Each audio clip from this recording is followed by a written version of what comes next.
2018년 교양축제 디스커버 KU 특강에 오신 여러분을 환영합니다. 지금부터 특강을 시작하겠습니다. 모두 좌석에 앉아주시기 바랍니다. 가지고 계신 핸드폰은 전원을 꺼주시거나 진동으로 해주십시오.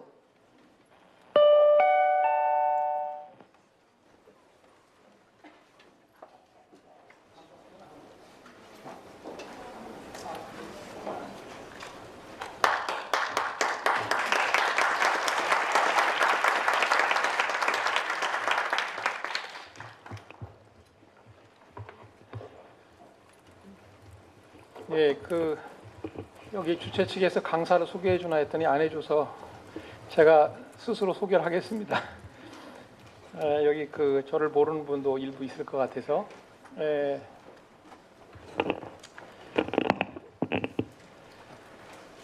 저는 고르대학교 법과대학 법학과를 졸업했고 또 독일 쾰른대학에 유학을 해서 법학 박사학위를 취득했습니다.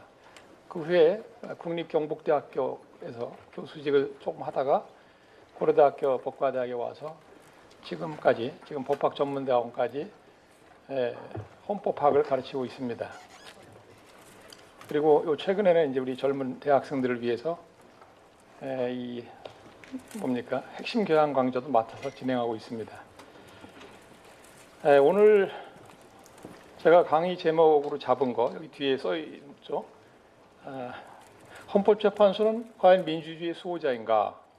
이런 제목으로 오늘 강의를 할 거고, 강의는 처음에 한 30분 정도 이렇게 인트로덕션 식으로 좀 도입부에 일반적인 설명을 조금 할 거고요. 그 다음에는 이제 여기 플로어에 있는 분들하고 같이 토론을 하는 걸로 진행할 겁니다. 여러분이 마음껏 원하신 듯 질의를 하시면 대답할 수도 있고, 여러분 견해를 말씀해 주시면 제가 그 견해에 대한 대답도 할 수 있고, 또 여러분끼리 상호 토론도 가능한 이런 방식으로. 여기 대학에 있는 학생들이 대부분이지만 혹시 대학 강의를 체험하러 오신 분들도 있을 수 있기 때문에 여기서 갑자기 대학의 강의 수준을 떨어뜨린다거나 대학 강의답지 않게 엔터테인먼트로 간다거나 그런 일은 없을 겁니다. 원래 대학 강의가 진행되는 방식 그대로 오늘 진행을 할 예정입니다. 그러면 이제 시작부에 제 말씀을 조금 드리도록 하겠습니다. 이 헌법재판소가 무엇인가를 조금 설명드릴 필요가 있을 것 같아요. 왜 제목을 이렇게 붙였는가? 우리나라의 헌법재판소가 도입돼서 실제로 운영되게 된 것은 1987년에 6월 민주화 항쟁 이후에 88년에 9월에 처음 설치된 겁니다. 그 전에 1960년 4.19 혁명 직후에 헌법재판소를 설치하기 위한 근거 규정을 헌법에 두었고 헌법재판소법도 만들었었는데 5.16 쿠데타 이후에 그게 다 없던 일이 되고 말았어요. 그리고 오랜 세월이 지난 후에 우리가 다시 일부 학자들은 명예혁명이라고 부르죠. 87년 6월 항쟁 이후에 지금 현행 헌법에 의해서 헌법재판소가 도입됐고, 다행히도 이번 도입된 헌법재판소는 지난 30년 동안 아주 잘 운영됐습니다.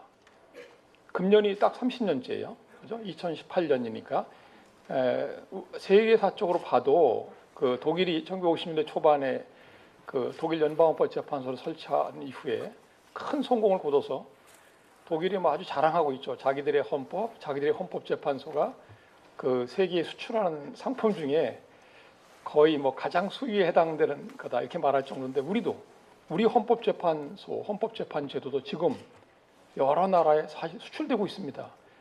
이 아시아 각국에서 우리나라 헌법재판소에 와서 많은 걸 배워가고 있어요. 상당히 의미 있는 제도죠. 근데 30년이 지나서 여러분 알다시피 지난 2016년, 2017년 사이에 우리나라에서는 다시 한번 혁명적 사건이 일어난 겁니다. 우리가 흔히 촛불혁명이라고 말하는 큰 사건이 있었죠. 우리가 이 사건 이후에 한번 다시 돌아볼 필요가 생긴 겁니다. 그죠? 우리가 헌법재판소를 지난 30년 동안 잘 운영해 왔다. 그리고 촛불혁명의 완성이랄까, 중간 완성이라고 할까? 대통령에 대한 탄핵이 결국 인용으로 파면 선고가 나지 않았습니까? 거기서 우리가 헌법재판소의 중요성, 이걸 우리 국민들이 다 인식하게 됐을 겁니다. 그래서 한번 돌아봐야 될 필요가 있지 않나 이런 생각이 드는 거예요. 특히 지금 시기가 2004년, 5년 때까지만 해도 전 세계에 민주주의 바람이 불어서 이 뭐 중국이나 러시아나 이런 나라들까지 곧 민주화가 될 거라고 큰 바람을 가졌었습니다. 근데 갑자기 그 후에 여러분 알다시피 저기 그 중앙아시아 쪽도 그렇고 아랍 혁명이라고 그러지 않습니까? 아랍 쪽도 튀니지 빼놓고는 뭐 다 실패하고 말았죠. 중앙아시아 쪽도 대부분 다 실패했습니다. 그뿐만 아니라 요즘 들어와서 그 전체적으로 전 세계적 동향이 지금 그 민주주의가 후퇴하는 정도가 아니라 이 민주주의가 마지막, 여러분 프란시스 후쿠야마 아시죠? 프란시스 후쿠야마가 역사가 종말을 맞았다. 드디어 자유민주주의가 인류가 그 가지게 된 유일한 그런 그 정부 시스템이다. 이렇게 믿었었는데 이것이 지금 무너지고 있습니다. 전 세계적으로 지금 보면 자유롭게 선거는 하되 그 자유주의를 하지 않는 그걸 일리버럴 디모크라시라고 불러요. 그러니까 비자유적 민주주의라는 하나의 형태가 생겨났습니다. 광범위하게 퍼지고 있어요. 그다음 또 하나는 선거는 제대로 하는데, 그죠? 선거를 한 직후에 바로 권위주의, 독재 형태로 돌아간 나라도 많습니다. 그게 지금 우리가 믿어왔던 21세기에는 비로소 전 세계 인류가 다 자유민주주의 체제하에서 자기의 기본적 인권을 충분히 보장받고 살 수 있을 거라고 믿어왔는데 그 믿음이 지금 그야말로 엄청나게 흔들리고 있습니다. 이 상황에서 우리는 다행히도 촛불혁명을 통해서 민주주의를 지키는 데 성공했어요.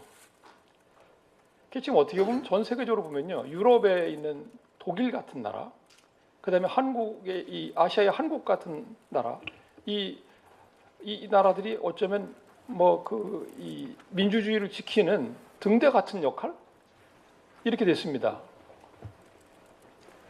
그래서 저는 한번 이걸 다시 짚어봐야 된다.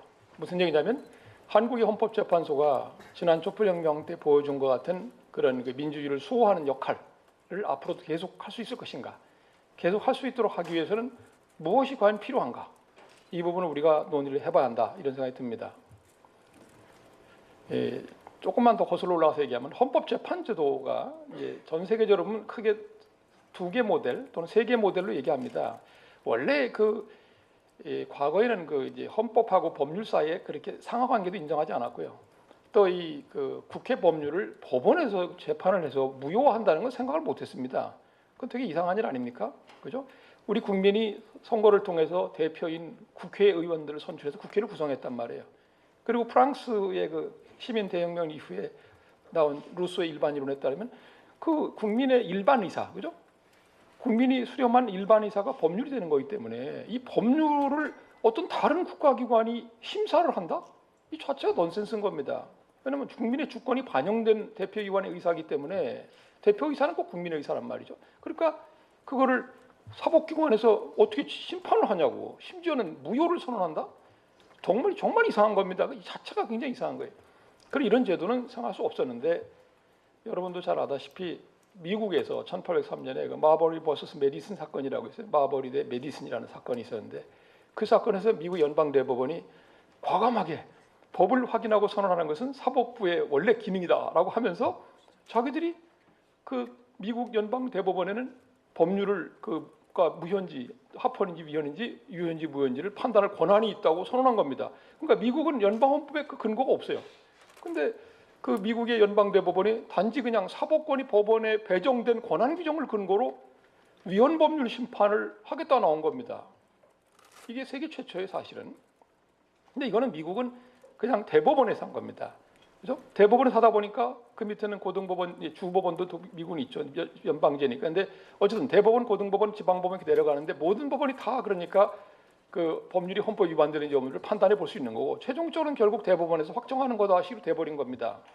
이게 우리가 흔히 말하는 분산형 사법심사제도라고 부르는 겁니다. 모든 법원이 다 법률의 위헌 여부를 심사할 수 있되 최종 궁극적으로는 최고법원이 확정한다. 뭐 이렇게 된 겁니다. 이게 이제 미국형 모델이라고 불러요. 우리가 미국형 사법심사 모델이다 이렇게 부르는데 이거와 좀 다른 형태가 1920년에 오스트리아에서 생겨났습니다. 오스트리아에 여러분이 잘 아는 유명한 법학자가 있어요. 우리가 흔히 그 20세기 법률가라고 부르는데 한스 켈젠이라는 유명한 학자입니다. 한스 켈젠이 그 오스트리아의 그 빈 대학에 있었는데 그분이 오스트리아의 헌법, 1920년 헌법을 만드는데 들어가서 그게 사법 파트를 자기가 만들었다고 그래요. 그걸 구성하면서 헌법재판소라는 아이디어를 헌법에다가 구현한 겁니다. 그게 뭐냐면 일반 법원에서 법률의 그 위헌성을 심사하는 건 좀 이상하니까 별도로 정치적으로 임용되는 대부분 또 교수들, 그러니까 일반 법관들이 아니라 그런 사람들로 구성된 그 법률에 대한 위헌 심사를 하는 그런 특별한 사법기관을 만들자 이렇게 나온 겁니다. 지금 우리가 하는 헌법재판 모델이죠. 그게 1920년 오스트리아에서 발생한 겁니다. 물론 그 오스트리아 그 헌법재판 모델을 만들기 직전에 체코에도 그게 만들어졌어요. 근데 체코의 헌법재판소는 실제로 운영된 적이 없습니다. 현실화되질 않았어요.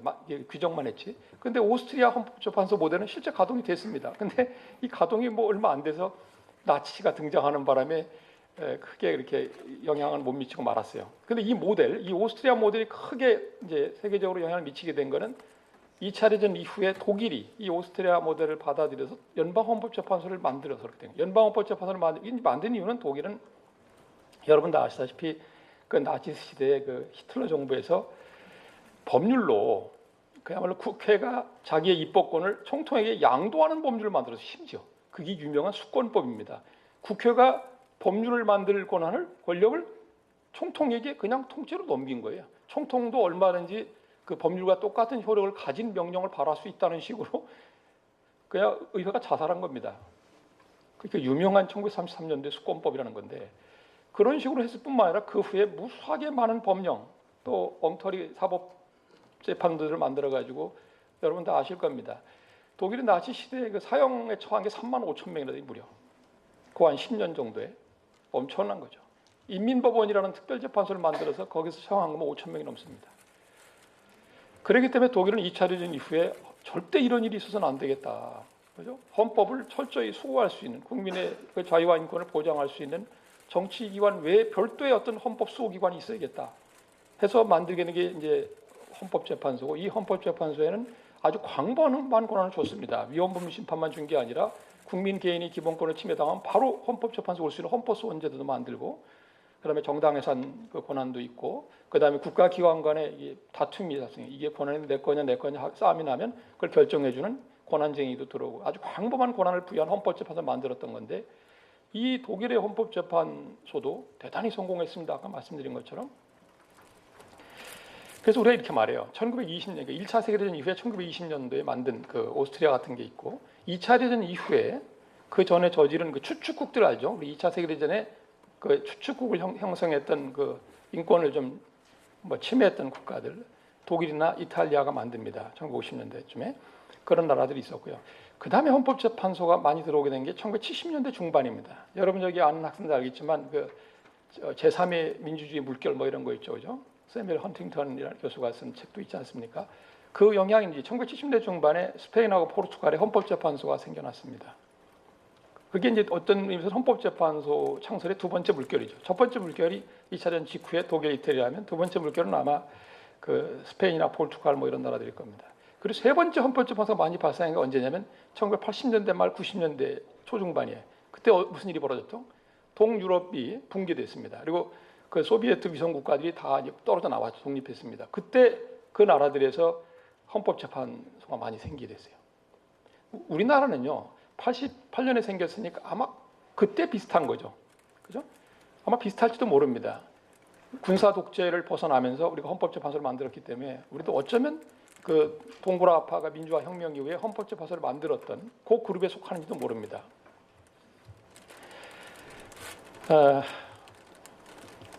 이런 식으로 헌법재판소가 차례차례 들어왔는데 그동안 어떤 논의가 있었냐면 그럼 왜 만들었을까 갑자기 헌법재판소를 도입되게 된 그 이유가 뭘까?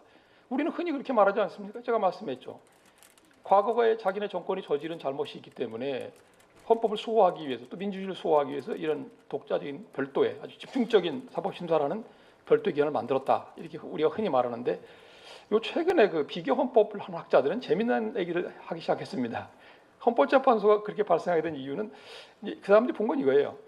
가만히 보니까 이 그 기존의 권력을 갖고 있는 세력하고 새롭게 이 시민혁명을 할까 민주화 운동한 세력하고 같이 라운드 테이블에 모여 앉아가지고 새 헌법을 만들어내는 그런 일을 겪지 않았습니까? 동고라파도 그렇고 심지어 우리도 그렇습니다. 우리도 87년 6월 항쟁 이후에 어떻게 됐습니까? 그때 그 전두환 노태우 세력도 그대로 살아 있었고 거기에 김영삼 씨, 김대중 씨 이런 분들이 세력이 살아 있어서 그 사람들이 같이 모여가지고 정치회담, 8인 정치회담이 4인 정치회담 만들어서 사실상 엄격히 말하면요, 좀 냉정하게 말하면 거의 담합이죠.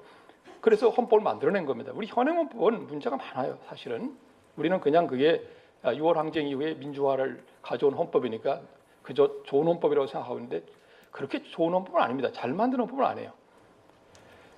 앞으로 한번 헌법을 고쳐야 될 겁니다. 그런데 그 비교헌법 학자는 어떻게 보고 있냐면요, 이렇게 여러 세력이 같이 테이블에 앉아서 결정한 것이다 보니까 어쩌면 이 헌법재판제도는 이 민주화 이후에 선거를 통해서 자기 정권을 뺏길 수도 있는, 뺏길지도 모른다라고 걱정하는 세력이 보험을 든 거 아니냐, 이런 재미난 얘기를 하기 시작해요. 정치적 보험이다. 왜냐하면 최소한도 자기들은 다른 사람들의 그 인권을 지키지 않았지만, 그죠? 사법권의 독립도 뭐 제대로 보장해주지 않았지만 헌법재판소를 잘 만들어 놓으면, 그죠? 그 기본권을 침해하려면 법률이 있어야 될 거고 사법권 독립도 침해하려면 법률이 있어야 할 테니까 헌법재판소가 이것을 좀 막아주면 좋지 않겠는가, 이 생각을 했다는 겁니다. 자기들이 설령 정권을 잃는다 하더라도 그래도 좀 이런 기관 하나 만들어 놓으면 좀 낫지 않을까, 일종의 방어막으로, 보험으로 들은 거다, 이런 학설을 주장하는 세계의 유명한 비교헌법학자들이 있습니다. 우리도 그랬을까? 저는 가끔 그 생각을 해봐요. 우리 헌법재판소 도입의 그 배경이 혹시 그런 게 있었을까?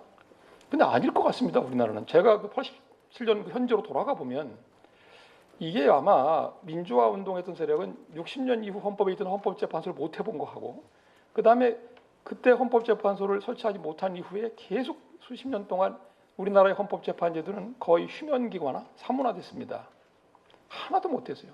여러분 알다시피 그 헌법재판기관이라고 있어봐야, 특히 그 대법원의 5.16 군사합사 이후에는 대법원의 위헌법률 심사권을 줬었는데, 그 위헌법률 심사권을 가진 대법원이 1970년에 군인이나 그 군무원들에 대한 국가배상 청구권을 제한하는 그런 법률을 위헌으로 손해버렸어요. 그래서 그 당시 대통령이었던 박정희 씨가 격분해가지고 유신헌법을 하면서 헌법재판권을 법원에서 뺏어가지고 헌법위원회라는 그런 기관, 아무 무용한 기관을 만들었고, 또 그 당시 그 대법원에서 그 해당되는 그 법률에 대한 위헌 견해를 냈던 분들을 대법관에서 다 탈락시켜 버렸습니다. 놀라운 일이죠. 그리고 그 해당되는 법률 조항을 헌법에 집어넣어 버렸어요. 그게 지금도 우리나라 헌법에 29조 2항이 있는 겁니다.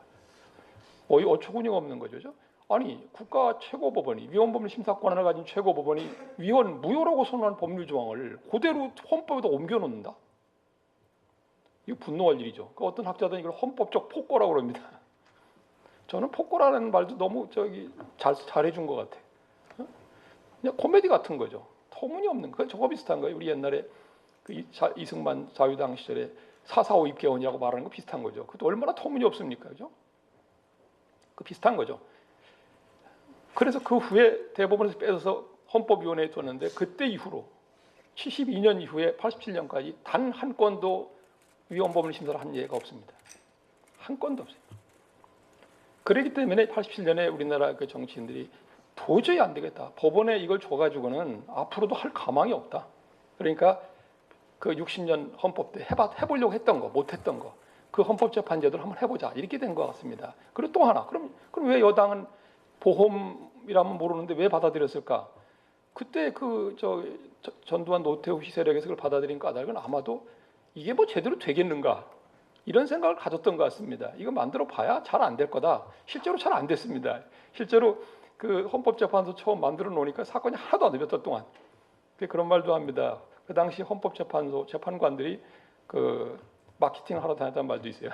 이 사건을 우리 헌재 보내주면 우리가 좀 인용하는 쪽으로 한번 노력해 보겠다는, 뭐 좀 이상한 얘기지만 뭐 그렇게 할 수 있는 건 아니겠지만 그런 얘기까지 있습니다. 그래서 헌법재판소가 제대로 가동되지 않을 걸 믿었기 때문에 아마 수용한 게 아닌가 하는 의심도 있어요. 그렇게 보면 우리 헌법재판소가 우리 헌법에 들어오게 된 거, 또 헌법재판소를 만들어서 가동하게 된 게 그래서 또 이렇게까지 활발하게 운용되게 된 거는 정말 우연인지도 모릅니다. 그렇죠? 역사의 신이 우리 국민 편에 서 있었던 거지. 만약 헌법재판소가 없었더라면 지난 촛불혁명이 그렇게 평화롭게, 그죠? 대통령을 법정에서 탄핵을 해서 파면 선고하는 이런 일이 있었겠습니까? 불가능했겠지. 정말 세상 일은 알 수 없는 겁니다. 그뿐만 아니라 우리가 이 탄핵 이 절차가 진행되기 전에 다행히도 우리 그 집회 및 시위에 관한 법률에 야간 5개 집회, 야간 시위에 대해서 헌법 불합치 결정이 나지 않았습니까? 우리 그 촛불 집회는 다 야간에 했잖아요. 그죠? 그 전까지는 어떻게 됐습니까? 해만 지면 집회를 못했어요. 금지됐습니다. 근데 야간 5개 집회에 대해서 헌법 불합치가 나오고 나니까 야간에도 얼마든지 할 수 있게 된 겁니다. 정말 알 수 없는 거예요. 그죠? 우리가 걸어가는 이 길들이 어디로 우리를 인도할지 정말 모르는 겁니다. 그러니까 그때 우리에게 기회가 주어졌을 때 이론적으로든 제도적으로든 실무적으로든 우리가 최선을 다해서 가능성을 확대해 놓지 않으면 어떤 상황이 발생했을 때 그걸 제대로 할 수가 없게 되는 겁니다. 저는 정말 이런 일은 하나님께 감사하고 싶고요. 뭐 종교적인 의미가 아니라 우리 애국가에 나온 그 하나님에게 그죠? 하나님이 보호하사 뭐 이렇게 하니까 그 하나님께 정말 감사하고 싶습니다. 이 과정을 보면. 그런데 그렇게 보게 되면 어찌 됐든 실제 권력을 가진 자가 보험을 들려고 했든 또는 야권이든 시민사회 세력이 자기들의 권리와 자유, 민주주의를 수호하려고 했든 헌법재판소가 도입돼서 그 역할을 상당히 해왔습니다. 우리나라랑 비슷한 시기에 헝가리도 이제 헌법재판소가 도입됐어요. 그죠? 그래서 20년 동안 참 잘해왔다고 그랬습니다. 그런데 어떻게 됐습니까? 지금 2004, 5년 때부터 시작해서 헝가리와 폴란드가 무너지기 시작했습니다. 사실은 세계적으로 보면요, 헝가리 헌법재판소나 우리 한국 헌법재판소는 그 1980년대 말에 세워진 그 헌법재판 가장 성공적인, 가장 민주적인 그런 국가로 인정받았었습니다. 폴란드도 비슷했어요. 심지어 폴란드도요, 2014년인가 언제는 폴란드 사람이 유럽 연합에서 크게 인정받아서 거기 무슨 뭐 기관에 장으로 추대되기도 했단 말이에요. 그랬는데 어떻게 됐습니까? 지금 헝가리 빅토 오반이 총리가 돼서 어떤 식으로 공격을 하기 시작했습니까? 헌법재판소의 재판관을 확 늘려가지고 자기 표를 막 집어넣어요. 그죠? 헌재를 붕괴시키기 시작했어요. 그래서 사법권 일반 헤드에서도 공격을 해가지고 지금 뭐 헝가리는 거의 헌법재판소가 작동 제대로 안 됩니다. 폴란드는 어떻게 했습니까? 폴란드는 법관의 나이를 정년을 확 낮춰버려 갑자기. 그죠? 74를 62세, 뭐 65세 갑자기 다 내보내버려요. 그 폴란드 대법관의 3분의 1이 정년이 빨리 옛날 우리 그 교사들 정년 낮추듯이. 지금 헝가리 폴란드의 헌법재판소는 거의 무력화됐습니다. 여러분 알다시피 1990년대 이미 러시아도 그랬어요. 러시아도 그 당시 아주 심각한 집권 세력 옐친이었죠. 옐친하고 긴장 관계에 놓여 있었어요. 갈등이 심했습니다. 그때 일화가 재미있는 게 많은데 그때 그 헌법재판소 소장인가 하던 분은 그 자기 별장에 갔더니 자기 애완견이 거기 죽은 채로 있고 막 그랬어요. 협박당하기도 했어요. 뭐 그 얘기는 자세히 하면 뭐 끝이 없으니까 그 소장이 우리 고대에도 왔었습니다. 근데 그 소장은 또 푸틴하고 또 대학교 사제 관계가 돼가지고 열심히 푸틴을 위해서 또 봉사하고 있어요. 그러니까 이게 참 어렵습니다. 참 어렵죠. 세상 일이 참 어려운 거예요. 근데 하여간에 지금 우리가 폴란드나 헝가리 같은 걸 보면서 우리 무슨 생각하게 됩니까? 이게 정말 헌법재판소가 있다는 것만으로 민주주의가 과연 지켜질 수 있을까? 헌법재판소의 힘으로 우리 사법권의 독립을 우리나라 근데 사법권이 스스로 독립을 안 지켰잖아요, 그죠? 더더군다나 우리나라 사법권 여러분 알다시피 원래 사법권의 독립의 핵심은 뭐냐면 행정부로부터 독립이에요. 외부적 독립은 행정부로부터의 독립인 겁니다. 그럼 내부적 독립은 법원장이나 그 재판장으로부터 법관 개인의 독립이에요. 그럼 내면상의 독립도 있습니다. 재판관이 철저하게 내면을 수양해서 철저히 외부로부터 자기가 또 어떤 영향도 받지 말아야 돼요. 그래서 그 핵심은 지시로부터의 자유를 해요. 지시를 받지 않는 겁니다. 근데 이번에 우리 법원이 보여줬죠. 외부의 영향을 스스로 끌어들였고 내부의 지시는 그냥 하는 겁니다. 그런 내부에 있는 법관들이 지시를 따라서 많이들 했어요. 그러니까 스스로 사법권의 독립을 포기해버렸지. 그러니까 뭐 법원을 믿을 수도 없을 것 같고 지금 상황에서. 그러면 그나마 헌법재판소를 믿을 만한데 그런데 우리나라 헌법재판소 정말 믿을 만해요? 반문하고 싶습니다. 이번에 박근혜 전 대통령에 대한 파면 선고는 참 용기 있는 결정이었다고 생각합니다. 물론 그들 본인들의 용기였을 것 같지는 않고 그 수많은 우리 국민들이 광화문을 가득 메우고 또 여의도라든가 뭐 헌법재판소 앞까지 가서 읍소를 한 결과라 저는 생각합니다. 여러분들이 이뤄낸 결과예요. 그런데 헌법재판소 그동안 어떻게 왔습니까? 한번 돌이켜보면요. 그 일반 사건에서는 그래도 제법 잘 해왔는데 정치적인 문제가 얽혀있는 사건에서는 굉장히 주저주저 봤습니다. 그죠? 민감한 사건, 사회적으로 아주 민감한 사건이나 정치적으로 어떤 권력과 약간 이렇게 파열음이 일어난 사건들에서는 극도로 조심했다고 볼 수밖에 없는, 아주 잘 얘기해주면 어떤 것들이 있었습니까? 노무현 대통령 탄핵 사건 보세요. 그때 만약에 국회의원 선거에서 열린우리당이 압도적으로 이기지 않았더라면 어떻게 됐을 것 같습니까? 행정수도 이전 특별법 사건 보세요. 노무현 대통령이 선거 공약이었어요. 국회에서 압도적인 다수가 지지했습니다. 그 법률을 무효화했어요. 그래도 되는 겁니까? 아니, 수도를 정하는 문제가 사법부가 관여할 문제인가? 어떻게 생각해요, 그거? 국민이 결단하면 되는 거 아닙니까? 그 다음에 정당 통합진보당 해산결정 사건도 그것도 그렇게 시급했습니까? 그렇게 위험했습니까? 10만 명의 당원을 가진 그 젊은 정당을 이데올로기의 스펙트럼을 좀 넓혀줬죠. 물론 우리가 전통적으로 생각해보면 조금 과거보다 조금 멀리 갔을 수는 있어요. 그러나 그 정당을 그 자유민주적 기본질서에 반한다. 자유민주적 기본질서라는 개념은요, 굉장히 좁게 봐야 돼요. 아주 엄격하게 보지 않으면 안 돼요. 이걸 넓게 보면 안 걸릴 정당이 없어요. 우리나라 다 걸리게 생겼어요. 한국 지금 자유한국당도 걸릴 겁니다. 이걸 확장해 보면 그렇지 않습니까? 그러니까 이걸 우리가 아주 엄격하게 봐야만 되는 거고, 원래 정당은요, 서로 각자 다른 정치적 신념을 믿는 사람들이 모여서 그 정치적 신념을 가지고 국민들을 설득하는 겁니다. 그래서 자기가 다수가 되면 한번 자기의 정책을 실현해 보는 게 정당의 목적인 거예요. 그리고 정당 없이는 민주주의도 없습니다, 지금은. 그렇지 않습니까? 그렇기 때문에 어떤 특정 정당을 갖고 있는 생각을 기준으로 해서 함부로 해산해버리면 우리 국민들이 가질 수 있는 사고의 폭, 정치적인 어떤 이데올로기 폭이 아주 협소해져요. 그래서 아주 신중해야 됩니다. 그러니까 독일은 어떻게 했습니까? 독일 NPD라고 하는 민족민주당이라는 정당은 정말 이거 신나치당 같은 정당이에요. 심지어 온갖 형사범죄를 사주했다, 이런 교사했다, 방조했다, 이런 의심을 받고 있는 정당입니다. 근데 그 정당조차도 독일 연방헌법에서 해산하지 않았어요. 단순히 국고보조금을 줄 수 없다. 그런 위헌적인 정당에 국고보조금까지 줄 수는 없으니까 헌법을 고쳤습니다. 독일은 헌법을 고쳐서 정당에 대한 국고보조금을 주지 않는 근거를 만들었어요. 그리고 앞으로 여러 해 동안 못 받습니다. 그쪽은.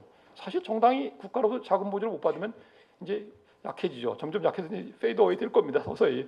근데 어쨌든 이걸 함부로 사법부가 관여, 이제 헌법재판소 사법부거든요. 사법부가 함부로 관여해서 정당을 해산하는 건 정말 신중해야 되는 겁니다. 그래서 우리가 이 통합진보당 해산결정에 대해서 뭐 옳고 그른 걸 떠나서 굉장히 경솔했다. 왜 경솔했는지 여러분 더 잘 아시니까 설명하지 않겠습니다. 왜 그렇게 그런 결정으로 이르게 됐는지 그 배경이 뭔지는 여러분이 더 잘 알 거예요. 같이 경험했으니까요. 그런 걸 보면 우리 헌법재판소가 과연 그 민주주의를 정말 지켜낼 수 있을까 하는 게 솔직히 반신반의가 됩니다. 그러면 어떻게 하면 좋습니까? 저는 제 결론은 이거예요. 민주주의가 헌법재판소를 먼저 지켜줘야 됩니다. 먼저 지켜야 그 다음에 헌법재판소가 민주주의를 지키는 거예요. 순서가 반대가 아니에요. 헌법재판소를 만들어 놓고 거기다가 우리나라는 또 심지어 원래 오스트리아 독일 모델은요, 교수들이 가서 지키는 겁니다. 일반 사법관이 안 해요.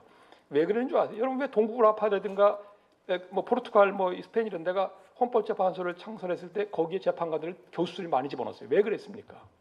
이미 법관들은 과거 독재 시대 때도 법관을 했기 때문에 그 사람들을 믿을 수 없었기 때문에 그런 거예요. 제가 다 분석을 해봤어요.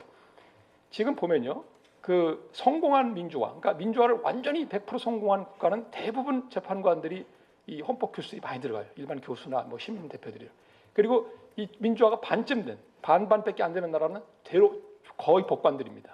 근데 우리나라는 어떤 겁니까 도대체? 우리나라는 완전히 민주화됐다고 우리 믿는데 실제 헌법재판소에 지난 30년 동안 법학 교수는 한 명도 못 들어갔습니다. 다 판사, 검사, 변호사들만 들어가 있어요. 그러니 그분들이 헌법을 잘 공부를 안 했잖아요. 사법시험 공부할 때 헌법을 좀 공부한 것뿐이야. 간혹가다 몇 사람 헌법을 따로 공부한 사람들이 있습니다. 옛날 이강국 소장 같은 분은 헌법으로 박사를 받았어요, 고대에서. 그런 분들이 일부 있지만 대부분은 다 그냥 일반 법원에서 민사, 형사, 행정 재판하던 분들이에요. 그분들은 법률 아래서 재판하는 겁니다. 법관이라 하면 헌법과 법률에 의하여 양심에 따라 독립하여 심판한다. 헌법 제103조입니다. 그죠? 그들은 법률을 심사하는 게 아니에요. 법률은 자기 앞에 놓여 있는 반드시 따라야 되는 겁니다. 그걸 집행하는 사람들이에요. 그러니 이분들이 헌법재판소에 재판관으로 오면 위헌법률 심판하라고 법률을 갖다 주면 좀 놀라지 않겠습니까? 아니 내가 어떻게 법률을 입법자의 명령인데 나는 이걸 집행할 의무가 있는 법관인데 어떻게 이걸 심사하나 이러지 않겠습니까? 권한이 있음에도 불구하고 상당한 스트레스가 있죠. 심각한 문제가 있는 거예요. 그러니까 우리나라도 사실은 제대로 민주화가 100% 됐으면은 다른 나라들처럼 대부분 그 이제 헌법재판관에 물론 뭐 그 중에 한 3분의 1 이상은 법관들이 해야 되죠. 왜냐하면 사법 업무에 익숙한 사람들이 해야 되겠지만 그래도 반절 정도는 그 법관이 아닌 분들 이런 분들을 거기에 그 재판관으로 구성을 했어야 옳은 겁니다. 근데 우리 그 헌법이 뭐 아예 그냥 그 법관의 자격을 요구하게 넣어놨지 않습니까? 헌법 개정 전까지 어려울 거예요. 우리나라의 모든 헌법 개정안 지금까지 이제 나와 있는 그 다음에 헌법재판소 자체의 견해에서 반드시 법관의 자격을 갖지 않아도 되게끔 고치지 않은 게 다 나오는 견해입니다. 그건 어차피 고쳐질 겁니다. 개정이 되면. 그러면 어떡하죠? 헌법재판소에 정말 헌법에 정통한 헌법학자들이 들어가서 자기들이 헌법을 지키기 위해 노력할 가능성도 현재는 없습니다. 그럼 누가 헌법재판소를 지킬 겁니까? 이 질문이 이상하죠? 이렇게 해놓고서는 헌법재판소는 민주주의 수호자인가 해놓고 거꾸로 묶고 있는 겁니다. 민주주의는 헌법재판소를 수호할 수 있을까? 우리의 민주주의는 그렇게 건강한가? 여러분이 어떻게 할 겁니까? 이걸 질문하고 있는 겁니다. 지금 요 책을 제가 갖고 들어왔는데 이 책이 뭐냐면 어떻게 하면 입헌 민주주의를 구할 것인가? 이건 미국 학자들이 낸 거예요. 이 비교 헌법학자들이 낸 책인데 이 책은 나온 지 얼마 안 됩니다. 이 금년에 나온 책이에요. 2018년에 나온 책인데 이 책 안에 이제 그 여기 How to Save a Constitutional Democracy라는 책인데 전 세계적인 이 입헌 민주주의 위기 상황에서 어떻게 하면 우리가 이걸 극복할 수 있을까? 우리는 미국만큼은 배신을 안 할 줄 알았죠. 미국만큼은. 그런데 여러분이 지금 미국의 상황을 보세요. 지금 미국이 저렇게 그 선출된 대통령에 대해서 아주 그 선출 이후에 아주 심각한 어떤 그 뭡니까 범죄적인 어떤 그 이제 야기한 건 아닌데 아직은 그런데도 불구하고 임피치 탄핵 얘기가 이렇게 많이 나오고 또 대통령 본인이 우리가 흔히 알고 있는 입헌민주주의 하에서 보장돼야 될 많은 어떤 내용들 법치주의적인 내용이나 뭐 이런 내용을 무시하고 있지 않습니까? 심지어 트럼프 대통령은 지난번에 트래블 밴, 그 여행자 금지 명령에 대해서 그 연방 판사 한 사람이 그걸 이제 그 일단 중단시키는 그런 결정을 하니까 뭐라고 말했습니까? 그 소위 판사라는 자가 그랬더니 미국의 여러 그 법률가들은 뭐라고 얘기했냐면 그 소위 판사는 무슨 일을 하는가 아주 토론을 많이 했어요. 그죠? 이 법치주의에 대한 믿음이 별로 없는 거지. 법을 잘 안 지켜와서 그런지 모르지만 거기에 대한 의식조차 없는 거죠. 미국도 지금 큰 문제입니다. 그죠? 그래서 저는 이제 이런 생각을 하고 있어요. 뭐 우리도 마찬가지인데 우리도 안심할 수 없습니다. 지금 우리가 다행히 촛불혁명을 통해서 우리 국민들이 얼마나 강건한지를 보여줬습니다. 특히 젊은 국민들이 이제 과거와 같은 독재라든지 뭐 권위주의 하에서는 살지 않겠다고 선언한 겁니다. 그리고 다행히 헌법재판소가 그 이 국민들의 정말 열화와 같은 그 뭡니까 그 열정에 둘러싸여서 그 국민의 뜻을 수용한 거죠. 그러면 답이 나와 있죠. 여러분들이 젊은 세대의 국민들이 계속해서 그죠? 국가기관들을 압박해서 그들이 민주주의를 수호하게끔 만들어야 한다. 이게 답 아니겠습니까? 우리 국민들이 전혀 생각 없이 다시 원점으로 돌아가서 그죠? 그냥 국가나 공동체에 대한 어떤 뭐 공동체 의식이라든가 자기의 책임 의식이 없이 그냥 약해져 버리면 또 국가기관들이 또 문란해질 수 있지 않겠어요? 우리한테 앞으로 놓이는 과제도 많죠. 사법권의 독립을 찾아줘야 됩니다. 정말 이것도 한심한 일인 게 아니 독립 없는 법관이 법관입니까? 자기 의사에 따라 재판하지 못하는 판사가 무슨 판사예요 그게. 근데 그것도 자기들이 못 찾아서 우리 국민이 나서서 찾아줘야 됩니다. 지금 상황은. 찾아줍시다. 그죠? 누구를 위해서입니까? 우리를 위해서요. 우리가 공정한 재판, 불편부당한 재판, 그죠? 이런 재판을 받기 위해서 어쩔 수 없이 제가 오늘 여기 오면서 곰곰이 생각해 봤어요. 사법권의 독립의 요소들이 여러 가지가 있는데 제도상의 독립이 있고 그 다음에 재판상의 독립이 있고 그 다음에 신분상의 독립이 있고 내면상의 독립이 있어요. 가만히 생각해 보니까 그중간 남아있는 독립은 딱 하나, 신분상의 독립밖에 없더라고. 신분상의 독립은 뭡니까? 우리가 신분을 보장해 준 겁니다. 그죠? 그 사람들이 정년 이를 때까지 별 특별한 사유가 없는 한 10년에 한 번씩 재임용은 뭐 탈락한 사람이 거의 없어요. 정말 특별한 경우 아니면 탈락하지 않습니다. 그건 결국 종신을 보장한 겁니다. 한 번 법관이 되면 종신토록 할 수 있고 정말 범죄자가 돼서 형사처벌을 받지 않는 한 또 탄핵당하지 않는 한 박탈할 수도 없습니다.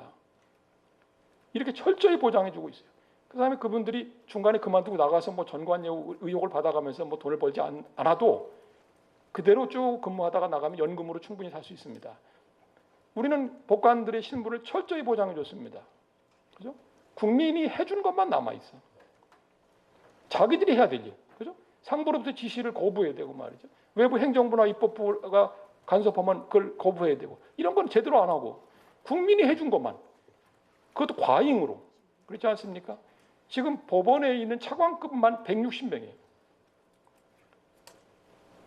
경찰은요 15만 명 중에 차관이 딱 한 명입니다.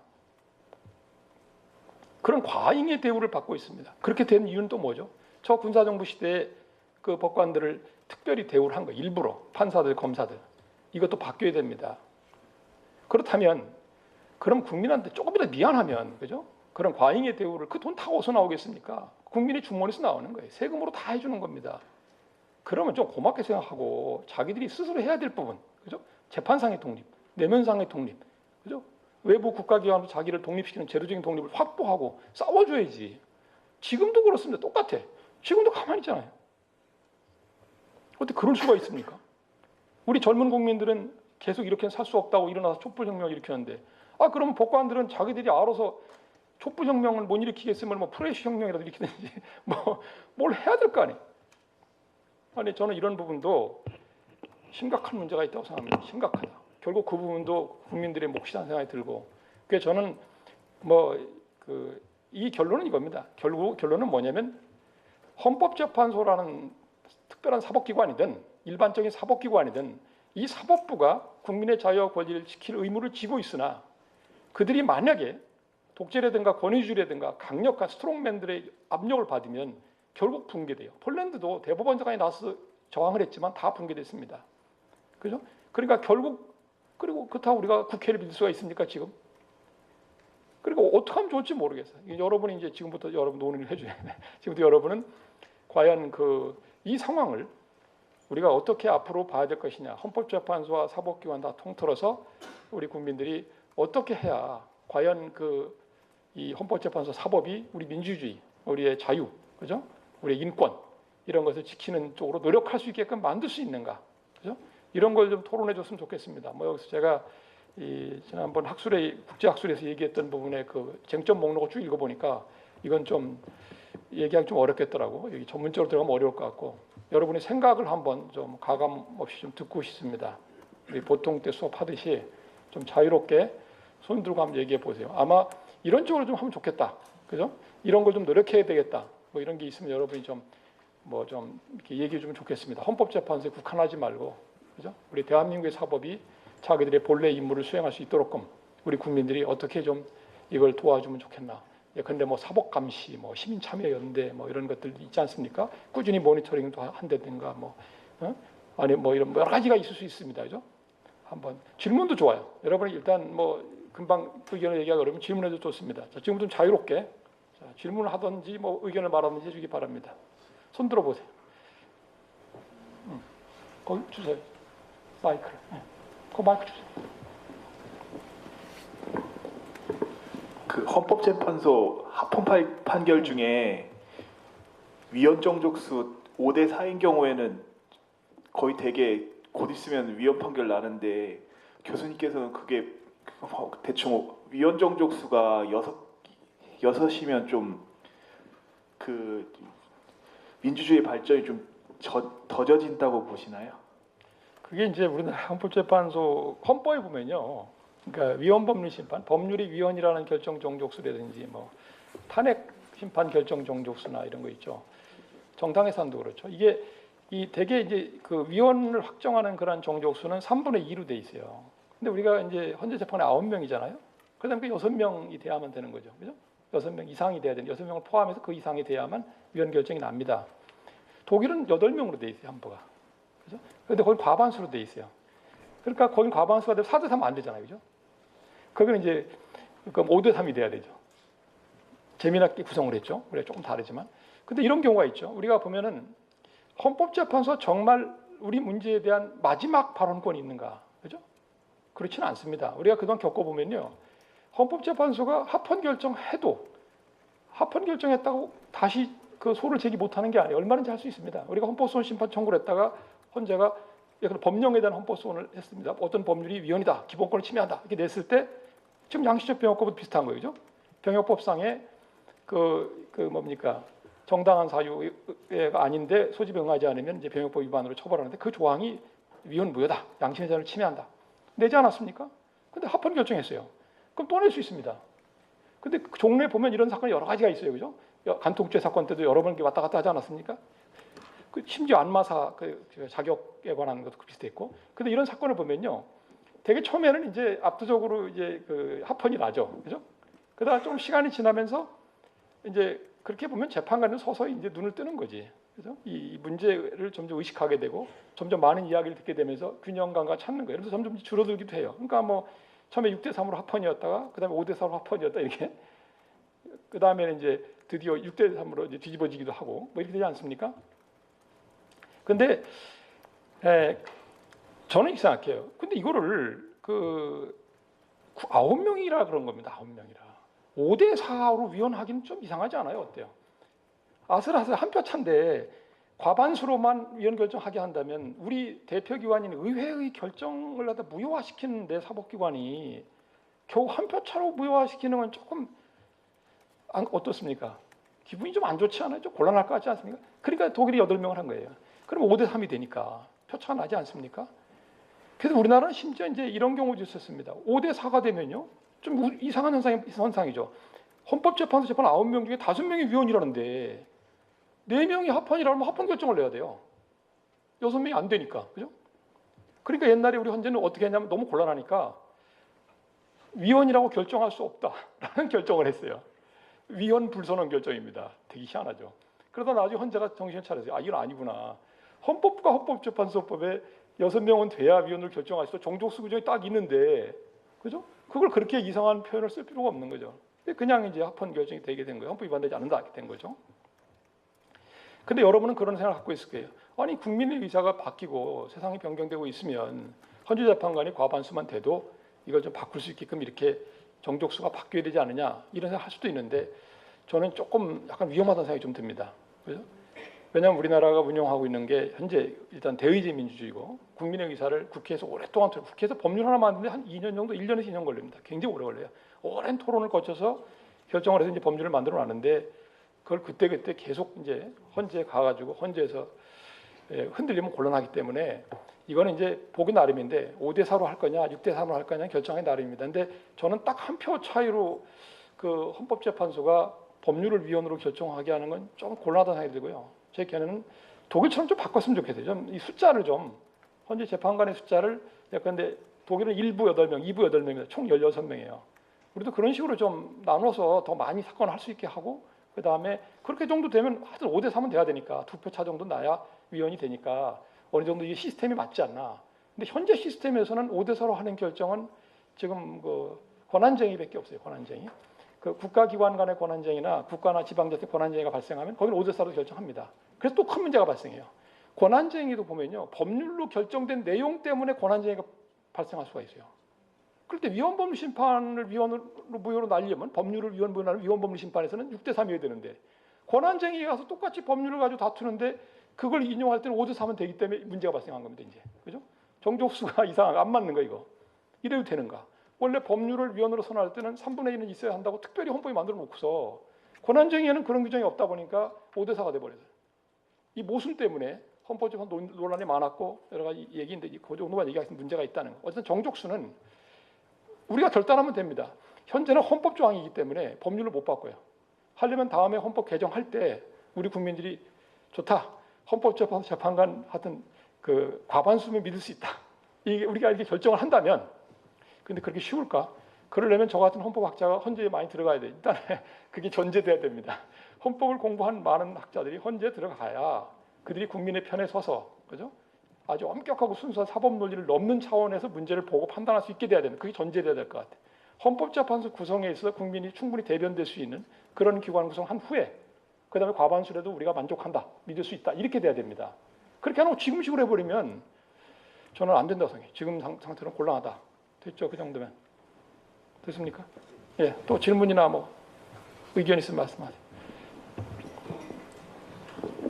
그 사법부 권력이 국민에 의해서 선출되지 않기 때문에 문제가 발생하는 게 이제 주요 이유인 것 같은데, 그래서 미국에서는 배심원 제도를 이제 쓴단 말이죠. 근데 분명히 이제 배심원 제도 하면 우리나라도 그러면은 배심원 제도를 도입하면 되지 않을까. 근데 분명히 배심원 제도가 문제점이 있단 말이죠. 그래서 뭐 미국 같은 경우에는 우리나라도 배심원 제도를 쓰긴 하는데, 그러니까 그 법관을 그러니까 강하게 기속하지는 않으니까. 그런데 미국 같은 데서는 그렇게 하는 걸로 알고 있는데, 이 문제점을 해결할 수 있는 어떤 방법이 미국에서도 문제가 있는 걸로 알고 있는데 어떤 알려진 방법이 있는지 그걸 좀 알고 싶어서 질문드렸습니다. 그러니까 우리가 이제 국민을 재판에 참여시킬 필요가 있거든요.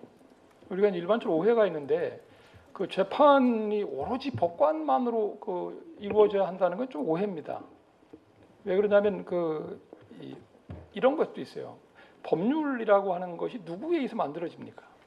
법률 안에 담겨져 있는 실질적 메시지는 누구의 것입니까? 법관의 것이 아니에요. 그건 국민들의 목소리인 겁니다. 국민들의 의사예요. 그게 법률로 만들어지는 거지. 그죠? 그걸 찾아내는 게 법관의 임무입니다. 그런데 그렇기 때문에 왜 꼭 법관만이 해야 되죠? 일단 이렇게 기본 문제를 전제를 하고 싶고, 그러나 법관이 또 해야 돼. 왜 그렇습니까? 일반 국민들은 이 법관 같은 훈련을 받지 않았어요. 법률 훈련을. 그 왜 그러냐면요, 법률은 아주 엄격한 형식과 절차를 가지고 진행하고 꼭 글로 쓰는 겁니다. 그게 통제가 돼요. 그래서 자기 생각대로 안 되는 겁니다. 자기의 개인의 주관, 자기의 개인적인 임의적인 어떤 생각, 이것으로 결정할 수 없게 됩니다. 그러니까 법관이 있어야 돼요. 근데 법관이 중심이 되긴 되더라도 국민이 재판에 참여하는 게 더 좋죠. 여러분 그리스 시대 한번 보세요. 여러분 소크라테스 재판 다 아시죠? 수천 명이 모여서 국민들이 그냥 자기들이 한 겁니다. 재판을. 인민재판이라 부르는 사람들이 싫어하긴 하지만 지금 독일은요, 1심 재판의 경우에는 3심 재판합니다. 거기는 그 속인 법관제가 있어요. 그러니까 일반인들 법관하고 그 직업 법관이 같이 해요. 그 이른바 참심 재판입니다. 그러니까 그 재판관으로 참여하는 거예요, 그냥. 그다음에 우리나라도 보면 해난 심판원 같은 거 보면 아주 전문적인 사항을 다루는 사건이기 때문에 전문가들이 참여해요, 재판관처럼. 그리고 이제 우리나라가 이제 최근에 도입한 게 국민참여재판에 관한 법률에 따라서 이제 배심원을 운영하고 있습니다. 우리도 하고 있어요. 하고 있는데, 근데 이제 처음 시도를 해보니까 여러 가지 문제가 발생하지 않습니까? 여러 가지 어려움이 있어요. 일단 이제 그 생업에 종사하는 사람들인데 거기 와서 해야 되니까 이걸 며칠씩 할 수는 없잖아요.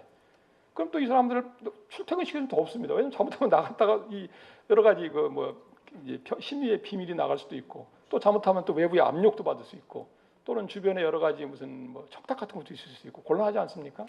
그러니까 이거를 하루에 다들 끝내야 돼. 하루에. 굉장히 어려움이 있죠. 그러니까 너무 많은 사람을 데려오게 할 수도 없고, 그 다음에 또 우리 법관들도 배심에 대한 경험이 부족해요. 사실 미국에는 그게 많이 개발되어 있습니다, 매뉴얼이. 그래서 이제 배심 재판 하기 전에 읽어줍니다. 배심원단이 어떻게 해야 되는가, 뭘 해야 되는가, 규칙 같은 게 많이 발전되어 있어요. 그래서 우리가 이제 실험적으로 지금 하고 있는 중입니다. 일단 배심원단이 유죄 무죄 결정을 했을 때 그거에 구속되지 말고 권고적으로만 그렇게 기속돼서 그냥 권고적으로만 받아들여서 참고로 해서 일단 하는 걸로. 일단 현재는 그냥 테스트 중이라고 생각하시면 됩니다. 테스트 중 생각하고, 저도 서울중앙지방법원 시민사법위원 했어요. 초대 시민사법위원 하면서 배심제 연구를 좀 같이 했었는데 판사들하고, 아마 앞으로 이제 기속적인 효력도 인정해야 됩니다. 그래서 사실 인정, 배심원단이 우리나라 배심원단은 사실 인정밖에 안 해요. 법률 적용은 법관이 하는 겁니다. 전속적으로 하고. 그래서 그런 사실 생활 칙상, 사실 많은 사람이 모여 있으니까 판사들보다 더 사실관계 잘 알 거 아니에요. 그래서 거기서 유죄다 무죄다 결정을 해주면, 지금은 이제 권고적 효력이 있는데 앞으로 그건 기속적으로 바꿔야 될 것 같습니다. 가끔 어떤 일까지 발생하냐면, 이제 근데 시민들이 유죄라고 생각하는데 판사가 무죄로 보고 그냥 무죄 선고를 했는데 나중에 항소심 가서 유죄로 바뀌어버리는 거, 뭐 이런 거. 이거 정말 곤란하지 않습니까? 그렇게 되면 모르겠어요. 뭐 진실을 누가 알겠습니까? 많은, 제가 볼 때는 배심제는 앞으로 더 확장해야 되고 뭐 그렇게 발전해 갈 거라고 믿고 있습니다. 그리고 여러 가지 문제들이 있는데 그런 문제들은 이미 미국에서 경험이 오래 있었어요. 영국이나 미국의 경험이 많이 있기 때문에 그건 우리가 얼마든지 규정을 가지고 또 실무적으로 컨트롤할 수 있다고 생각합니다. 근데 과감하게 좀 확장할 필요가 있어요. 그렇게 국민들이 요구해야 됩니다. 재판권은 이걸 아셔야 돼요. 우리 헌법 101조 1항에 사법권은 법관으로 구성되는 법원에 속한다고 규정되어 있지만 이때 사법권은 재판권입니다. 재판권. 그리고 이때의 재판권이 법원에 속한다는 이 말은 원칙적으로 그렇다는 거예요. 원칙적으로 그렇다는 것이지 오로지 법관만이 자기들 문제로 다뤄야 된다는 뜻은 아닙니다. 그러나 법관을 배제해서는 안 돼요. 물론. 그러니까 우리가 법관과 함께하는 국민들에 의한 그런 재판 형태도 많이 개발해야 될 겁니다. 네, 그 정도 됐죠. 네, 또. 예. 네, 저 자유정보학부 행정학과 문정현이라고 합니다. 저는 교수님 오늘 강연해 주신 내용 굉장히 많이 공감을 했고, 특히 헌법재판소의 재판관이 그 구성이 다양해야지 다수의 국민들과 약자를 보호할 수 있다라는 차원의 공감을 했습니다. 특히 지금 서울대 출신의 엘리트 법조인만이 임명되고 있는 현실이 조금 문제라고 생각을 했는데요. 근데 저는 사실 이 부분과 관련해서 지난 2017년에 9월 달에 이유정 변호사가 재판관으로 임명을 하려고 했었는데 낙마가 되지 않았습니까? 근데 그 낙마가 된 이유가 야당에서 이유정 후보자가 노무현 대통령을 지지하는 변호사 모임 혹은 민주당 인재 영입 명단에 올랐다는 그런 정치적 중립성을 이유로 반대를 해서 낙마를 했던 걸로 저는 알고 있습니다.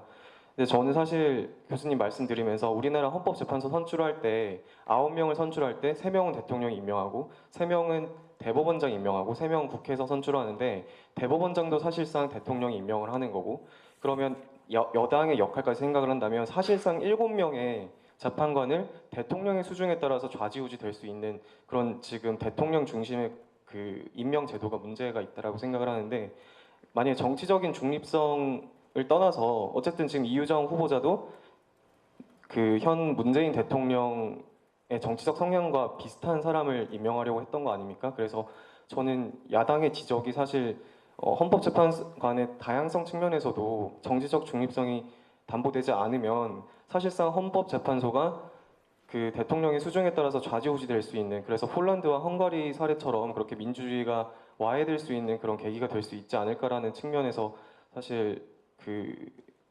생각을 했었거든요. 그래서 이 부분에 대해서는 교수님이 어떻게 생각을 하시는지, 왜냐하면 뭐 다른 변호사나 법학자분들은 뭐 정치적 중립성이 반드시 담보되어야 되는 것은 아니다, 4선을 했던 국회의원 출신의 헌법재판관도 계신다, 이런 논거를 들면서 반박을 하셨는데, 사실 그 지금 1년에 나타나고 있는 헌법재판소가 와해되고 있는 그런 다른 나라 사례를 봤을 때 대통령의 의중이 다분히 많이 반영될 수밖에 없는 이 구조를 개선하지 않고는 이게 사실 문제가 계속해서 불거지지 않을까라는 의문점이 들어서 질문드립니다. 이제 일단 이런 말씀드리고 싶은데, 공무원의 정치적 중립성, 정치적 중립 의무도 우리가 좀 손을 좀 봐야 돼요. 자꾸 독일 얘기해서 죄송한데 독일에서는 그 공무원들도 정당에 가입합니다. 법관도 가입돼 있어요. 헌법재판관도 마찬가지입니다. 근데 그들이 이제 법관 생활하는 동안은 정당원으로서 활동을 하진 않아요. 저는 우리나라가 약간 그 이중적이랄까? 아니면 좀 위선적이라 생각해요. 실제로 우리가 어떤 정치적 의사 없이 살 수 있습니까? 여러분, 우리가 아리스토텔레스의 유명한 말이 있잖아요. 인간은 정치적 동물이다. 즉 폴리스적 동물이다. 폴리스 내에 발생하는 공동적인 사안에 대한 관심을 갖지 않고 그 사람이 무슨 그 국가의 국민이라 부를 수나 있습니까? 기본적으로 누구나 다 정치적인 문제에 대한 관심도 있고 의사도 가질 수 있는 거예요. 그러니까 저희가 지지하는 어떤 정당에 가입할 수도 있는 겁니다. 심지어 작년 11월에 독일 연방헌법재판소 재판관들끼리 모여서 자기들끼리 행동 지침을 만들었어요. 행동 지침의 내용을 보면 말이죠, 자기가 어떤 그룹에 속해도 되고 그 그룹에서 활동을 할 수도 있는데, 다만 그 재판에 그렇게 영향을 미칠 수 있는 것만 빼면 할 수 있다, 얼마나 이렇게 돼 있어요. 우리가 지금 큰 오해에 빠져 있습니다. 그래서 그것부터 일단 전제를 하겠습니다. 그 다음에 그러면 그렇게 다 허용하게 되면 또 지금 상황에서도 아니 임명권을 가진 사람이 자기하고 가까운 사람 임명하는 거 당연한 거 아니겠습니까? 그죠? 그런 사람으로만 모여지게 되는 건 제도를 잘못 만든 거고 당연한 겁니다. 근데 아까 학생이 잘 지적한 것처럼 잘못 만든 거죠. 그래서 그죠? 아주 심할 경우에는 대통령이 7명이나 되는 헌재 재판에 영향을 미칠 정도가 되면 정말 잘못한 거죠. 그리고 더더군다나 대법원과 헌법재판소의 이해가 상충할 수도 있습니다. 만약 예외적이긴 하지만 대법원의 판결을 헌법재판소가 취소할 수도 있어요. 재판을 통해서. 그런데 어떻게 대법원장이 3명이나 지명합니까? 3명이 들어와 버리면요. 9명 중에 3명이니까 그 3시 반대하고 1명만 저렇게 하면은 뭐 어떻게 할 수가 없잖아요. 이건 문제가 심각한 겁니다. 대법원장이 3명을 주면 또 이상한 게 대법원과 헌법재판소 유상도 이상해요. 헌법재판소는 법률을 위헌무효로 선언해가지고 효력을 상실시킬 수 있는데 대법원은 법률 아래에서 움직이는 기관이에요. 이것도 문제가 있죠. 기관의 위상, 기관의 하는 일, 그죠? 기관 간의 어떤 이해의 상충 이런 문제 다 생각해 보면 대법원에서 3명의 현재 재판관을 지명하는 건 정말 말이 안 되는 겁니다. 그래서 지금 헌법재판소에서 헌법 개정 얘기하자 할 때 그게 꼭 해요. 대법원 지명목 3명은 반드시 없애야 한다. 없애야 합니다. 그럼 나머지 이제 9명 전체를 어떻게 할 거냐는 문제가 있는데 그래서 독일은 전부 국회에서 해요. 전부 독일 의회에서 8명, 8명인데요. 그 4명, 4명씩을 하원에서 넷, 상원에서 넷 이렇게 해서 두 부를 다 구성해요. 넷 이렇게 구성합니다. 그 대신에 3분의 2의 의원이 지지해야 돼요. 그건 그렇게 하는 이유는 당파를 넘기 위해서예요. 당파성을 넘는 사람을 재판관으로 지명하기 위해서 3분의 2의 의원이 지지해야만 당선이 됩니다. 물론 뒤에서 자기네끼리 협의를 다 해가지고 순서를 다 정해요. 다음 판은 뭐 니네 당이 해라. 그 다음에 지금 독일도 큰 문제가 하나 있는데 현재 독일 연방헌법재판소장이 내년에 이제 나가야 됩니다. 임기가 다 끝나서. 그래서 지금 지금 후임자를 누구 임명해 놓으면 놔야 돼요. 다른 재판관 후임을 임명하게 되면 그 사람이 내년에 이제 헌재 소장이 될 확률이 높아요. 그게 지금 말썽이 좀 있습니다. 이게 국회에서 다 뽑을 때 어떤 문제가 있냐면요. 두 가지인데 하나는 뭐냐면 국회의원들끼리 자기들 정적이 될 만한 사람을 그리 보내는 경우도 있어요. 그냥 너는 헌재 재판관 해라. 가서 그게 굉장히 길거든요. 기간이 9년인가 10년인가 오랫도록 하니까 좀 밀어내기 위한 수단도 될 수 있고 또 하나는 뭐가 있냐면 지금 독일이 그 문제를 앓고 있는데 너무 많은 정당이 국회에 막 들어오기 시작했습니다. 양당제 같으면 서로 왔다 갔다 하면 되는데 작은 정당이 많이 들어오고 이 큰 정당이 자꾸 이제 규모가 줄면서 이 3분의 1을 얻게 되니까 협의를 해야 됩니다. 이러다 보니까 아주 소수 정당에서 이게 뭐 추천하는 사람을 현재 재판관으로 들어갈 수 있지 않겠느냐. 이건 어떻게 하느냐. 앞으로 이 룰을 어떻게 하느냐는 문제를 지금 몸살 앓고 있습니다. 그게 우리 참 어려운 거예요. 이게 굉장히 어렵습니다. 이게 전 세계적으로 유례를 봐도 이제 국회에서 다 하는 나라도 있고 우리처럼 뭐 3부에서 각각 하기도 하고 뭐 다양해요. 다종대. 미국은 연방대법원 전부 다 대통령 임명하지 않습니까? 그러다 보니까 뭐 지미 카터 대통령 한 명도 임명 못했어요. 어떤 대통령 여러 명 임명하기도 하죠. 근데 지금 미국 같은 경우도 보면은 양당제로 완전히 분열되다 보니까 지금 그 운이 좋으면 자기 당 이제 소이랑 가까운 사람을 많이 임명하는 대통령이 나오면 지금 5대 4가 되지 않았어요? 완전히 지금 긴스버그 대법관에 만나 나가게 되면 거기 이제 어떻게 될까요? 6대 3이 됩니까? 그러면 미국 연방 대법원은 대법원 기능을 제대로 하겠는가? 그 대법원의 최종적인 판결을 통해서 이 국민 통합, 사회 통합을 할 수 있겠냐는 의문을 지금 의심받고 있습니다. 큰 문제죠. 그래서 지금 이 구성을 어떻게 할 거냐 문제는 정말 어려워요. 어렵고 그것도 우리가 한번 더 논의를 해봐야 될 문제고요. 일단 우리나라 상황에서는 일단은 국회 쪽으로 보낼 수밖에 없지 않아 저는 지금 그렇게 생각하고 있습니다. 9명 전원 다 국회에 보내서 거기서 선출해서 전원 다 민주적 정당성을 확실하게 확보해 주는 수밖에 없지 않나 그렇게 저는 생각합니다. 또 다른 얘기하세요. 네, 저는 이제 헌법재판소의 재판관이나 또 대법관들 같은 이제 사법부의 이제 최후의 보루라고 하실 수 있는 분들의 그런 정치적 독립성에 대해서 좀 그 현실적인 대안이 무엇이 없을까 좀 질문을 드리고 싶습니다. 미국 같은 경우에는 이제 미국은 대법원이 헌법에 관한 이제 결정을 내리기 때문에 미국 연방 대법원에 있는 대법관들이 그 헌법에 대한 결정을 하는데 미국 같은 경우에는 이제 종신직이라고 알고 있고 독일 같은 경우에는 단임이 돼 12년이라는 긴 임기를 제공하는 걸로 알고 있습니다. 그리고 일본 최고재판소 같은 경우도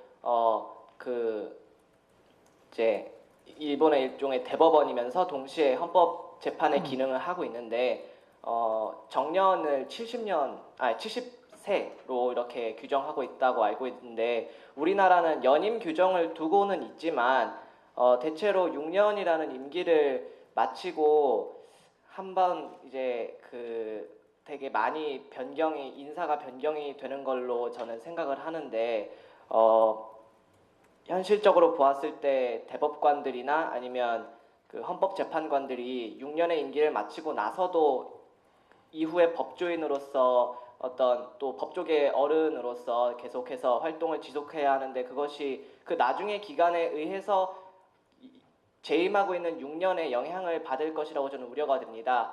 그래서 헌법재판관의 임기를 늘리거나 혹은 종신직으로 해서 이후에 대한 소위 후환이라고 하죠. 예, 당파성을 걱정할 필요가 없는 그런 독립적인 재판을 할 수 있는 그런 그 대안에 대해서 어떻게 생각하시는지 질문 드리고 싶습니다. 간단히 말씀드릴게요. 종래 우리나라와 나오는 헌법 개정안들 보면 대체로 다 임기를 늘리는 안입니다. 다 늘리자는 거예요. 그렇죠? 9년, 대개 9년이 많이 나와요. 9년 이상으로 다 늘리는 안이 나와 있고요. 그다음에 종신직은 종신직대로 문제가 많아요. 무슨 말인지 아시죠? 너무 연세가 많은데, 그죠? 나중에 제대로 업무를 못 할 수도 있고, 시대가 막 급변하고 있는데, 그죠? 거기에 잘 못 따라갈 수도 있습니다. 양쪽이 다 문제가 있어요. 그리고 임기를 너무 길게 가지고 하면 또 아집에 빠질 때도 있습니다. 반대로 임기를 너무 짧게 하면 이제 눈치 보게 되고, 그죠? 자기 이제 다 뒷일도 생각하게 되고, 그런 문제가 또 있어요. 그 대신에 이제 빨리빨리 국민들의 의사를 수용할 수 있죠. 자가 새롭게 수혈됐기 때문에 돌아가는 상황을 안단 말이에요. 국민들의 의사도 알고. 그러니까 이게 이제 일장일단이 다 있습니다. 근데 미국은 종신직이라지만 통계를 내보면 26년 정도예요. 26년 정도를 되게 봉직을 합니다. 그 재판관들이.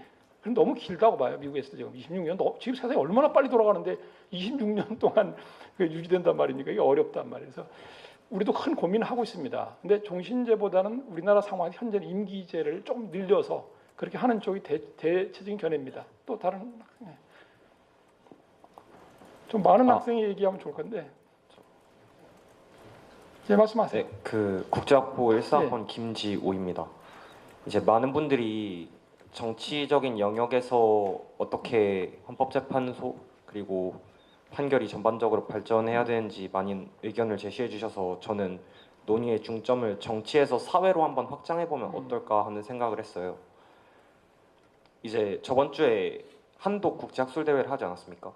그때 제가 2일차에 참관을 했었는데 토론에 참가하신 판사 패널분 중 한 분이 저희 나라에서의 독립성은 인맥에 기반한 독립성으로 변질된 부분이 어느 정도 있다고 말씀을 해주셨어요. 그 말이 무슨 말인지 구체적으로 설명을 하자면 아무래도 독립성이 너무나도 중시되는 직책이다 보니까 판사들이 놀 때도 약간 자신들끼리 놀고 그리고 뭐 논의를 할 때도 굉장히 단절된 분위기에서 논의를 하고 밥을 먹을 때도 같이 자기들끼리만 밥을 먹고 이런 식으로 단절된 그들만의 문화가 강조되는 측면이 어느 정도 있다고 말씀을 해주셨는데 저는 이것이 굉장히 어떻게 보면 민주주의와 연계지어서 생각해봤을 때 문제가 될 수도 있겠다고 생각을 했어요. 왜냐하면 결국에는 판사들 그리고 검사들이 재판과 판결이라는 과정을 통해서 권리를 보호하고자 하는 그 권리를 가진 사람들은 저기 밖에 법무부 재판소 밖에 사회 속에서 사회적 맥락 안에 노출되어 있는 사람들이잖아요. 그리고 그 사람들이 노출된 사회적 맥락이 그 사람들이 어떤 권리를 원하고 권리가 현 당대에 어떤 식으로 실현돼야 되는지에 대한 많은 단서를 제공한다고 생각을 하는데 만약에 그때 학술대회에서 말씀하신 판사님의 말씀처럼 만약에 독립이 외압으로부터의 독립이 아니라 그런 인맥에 기반한 어떤 변질된 독립성으로서 발전을 하게 된다면 이런 사회적 맥락을 캐치하지 못해서 권리가 실현되어야 하는 방향하고 그리고 실제로 실현되는 방향 사이에 좀 괴리가 커지지 않을까라는 생각을 했습니다. 그래서 그 독립성이라는 가치가 한국에서 어떠한 방식으로 실현되는가가 어떻게 보면 민주주의와 권리라는 측면에서 굉장히 중요한 역할을 차지한다는 생각을 했었고 그리고 이제 비슷한 선상에서 질문을 드리고 싶은 게 하나 있었는데 결국에는 사회적 맥락을 이해하는 것, 즉 사회적인 판사들 그리고 검사들이 어떤 사회적 맥락을 이해하기 위한 사회적 공감 능력을 배양하는 것이 굉장히 중요한 요소라고 생각을 하는데 이제 법학 전문 대학원에서는 그러한 공감 능력을 배양하기 위한 시스템이 마련되어 있는지 그리고 나중에 이분들이 대학원을 졸업을 해서 만약에 정부 법 관련 정부기관에 속하게 됐을 때 역시 그런 시스템을 갖추고 있는지 만약 알고 계시다면 답변해 주실 수 있나 했습니다. 그게 오히려 로스쿨이 들어오면 더 안 좋아졌죠. 옛날에는 그 사법 시험을 통해서 합격한 학생들을 모아서 연수원에서 2년을 데리고 있으면서 이제 그런 노력도 많이 했어요.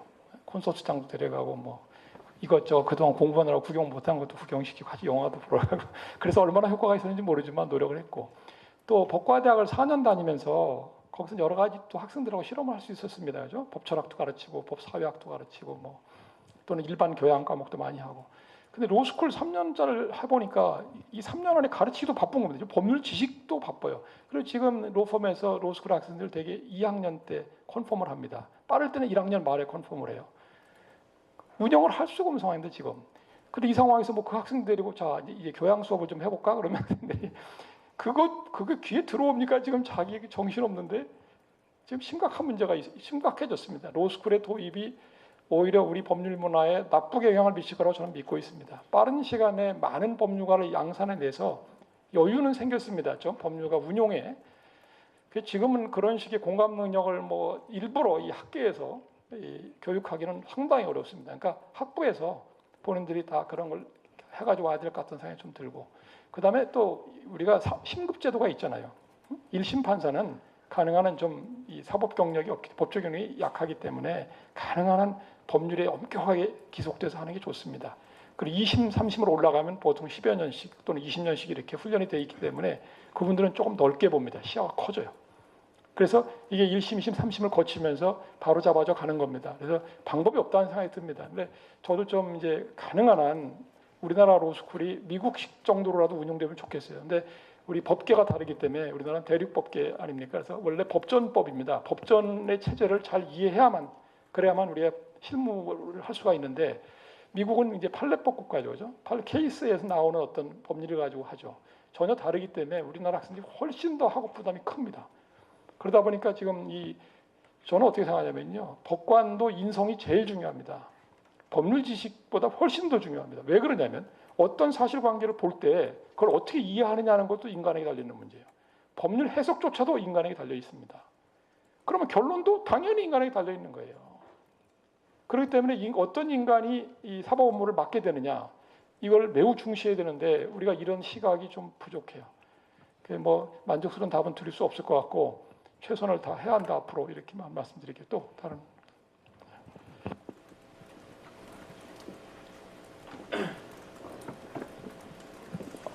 앞선 학우분이 제가 하고 싶은 말을 좀 비슷하게 해주셔가지고 저도 약간 비슷한 말을 하게 될 것 같은데 저는 우선 사법권의 독립성에 대해서 이야기를 하고 싶습니다.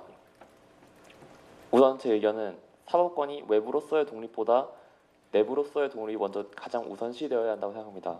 왜냐하면 내부로서의 독립을 우리나라는 현재 이루지 못하고 있는 것 같거든요. 왜냐하면 사법연수원 같은 시스템은 많은 사법적 법률적 지식을 이제 그러니까 판사들에게 부여를 했지만 그 내부에서 이제 친분, 학연, 지연 그런 여러 가지 문제를 낳았고 그래서 이제 다른 높은 판사들에게 잘 보이기 위해서 그 판사가 원하는 판결을 내려준다든가 하는 식의 약간 그런 비리들이 없지 않았다고 생각합니다. 그렇기 때문에 그 사법연수원이 없어지고 저는 개인적으로 로스쿨이 생긴 거는 긍정적이라고 보는데요. 물론 교수님 말씀하셨던 것과 같이 3년같이 짧은 시간 내에 막 다른 사람들 10년 동안 이제 사법고시를 준비해도 안 되는 지식을 3년 안에 집어넣기 무리가 있기 때문에 약간 그런 제도적인 보완은 있어야 한다고 생각합니다. 또한 이제 그 한독 학술 대회 때, 그 학술 회의 때 이제 가장 부럽게 생각했던 독일의 시스템이 판사들의 이제 보직 이동이나 지역 이동을 그 누구도 강제할 수 없고 그 판사가 원해야만 그것이 행해진다는 것이 가장 부러웠습니다. 현재 우리나라 판사들이 이제 아까도 말씀드렸듯이 그 고위 판사들이 원하는 그들이 이제 지금 양승태 대법원장 그런 사건이 있지 않습니까? 그러니까 행정부와 거래한 재판을 이제 합의로 내려보냈을 때 그 상위 판사가 원하는 판결을 내려줘야 자신들이 올라간다는 걸 알기 때문에 그런 약간 비리가 발생했었다고 생각을 하고요. 이제 그런 것을 막기 위해서라도 우리나라도 한시 빨리 이제 마음대로 자신의 그 상위 판사가 하위 판사의 보직 이동이나 그런 걸 마음대로 하지 못하도록 만들고, 또한 판사를에게 약간 처벌을 할 때 독일과 같이 판사들을 재판하는 다른 재판소를 설치를 해서 그런 내부로서의 독립을 통한 외부로서의 독립이 이루어져야 한다 생각을 합니다. 좋은 말씀이고요. 사법권의 독립의 핵심 요소가 몇 가지 있는데, 첫 번째는 지시로부터의 자유예요. 누구의 지시도 받으면 안 됩니다. 두 번째는 함부로 전보당하지 않을 겁니다. 함부로 전보당하지 않을 자유. 그다음 세 번째는 강제로 해임당하지 않을 자유입니다. 근데 아까 말씀하신 우리는 내부적으로 보면 전보를 지금 한 30년 판사를 하면요, 한 15번, 16번 왔다 갔다 해야 돼요. 그리고 이게 또 다 서울에 있고 싶어 하니까 경향교류 원칙이 있습니다. 한번 서울에 있는 사람은 지방으로 가야 됩니다. 근데 지방도 어디 가느냐에 따라서 이해관계가 확 갈리기 때문에 눈치를 안 볼 수가 없잖아요. 인사평정이 어떻게 되냐에 따라서 자기 가족이랑 얼마나 떨어져 될지를 결정나기 때문에 굉장히 문제가 심각하죠. 근데 이건 우리나라의 국토 균형 발전, 이게 잘못돼 있어가지고 어떻게 될지 모르겠어요. 저는 사실 이렇게 생각합니다. 그냥 지역 법관을 선발해야 되지 않을까, 미국식으로. 그래서 해당 지역에서 변호사가 된 사람들은 그 지역에 일정 기간 좀 있게 해야 되지 않을까 생각을 하고 있어요. 이거 지금 이런 식으로 왔다 갔다 하면요, 이 끝까지 해결할 수 없습니다.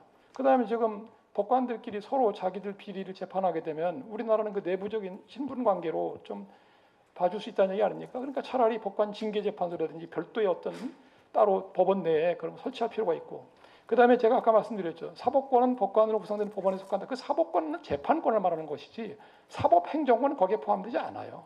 아예 포함 안 됩니다.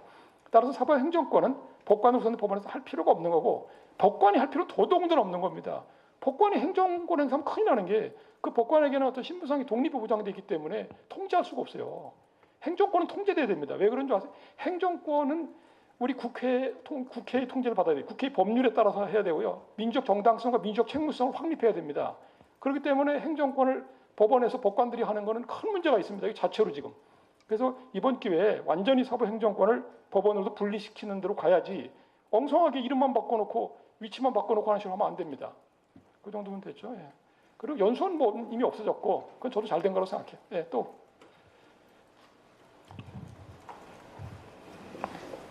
거의 다 되는데 할 사람 없어요. 예. 여기 학생 앞에. 예.